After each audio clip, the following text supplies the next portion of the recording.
नमस्ते महालक्ष्मी नमोऽस्तुते। नमस्ते गरुडारूढे कोलासुरभयङ्करी, सर्वपापहरे देवी महालक्ष्मी नमोऽस्तुते। सर्वज्ञे सर्ववरदे सर्वदुष्टभयङ्करी, सर्वदुःखहरे देवी महालक्ष्मी नमोऽस्तुते।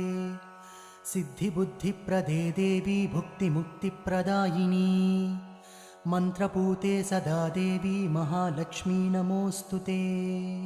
आद्यन्तरहिते देवी आदिशक्ति महेश्वरी, योगज्ञे योगसम्भूते महालक्ष्मी नमोऽस्तुते।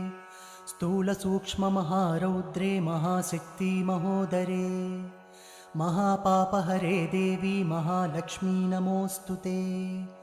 पद्मासनस्थिते देवी परब्रह्मस्वरूपिणी, परमेशी जगन्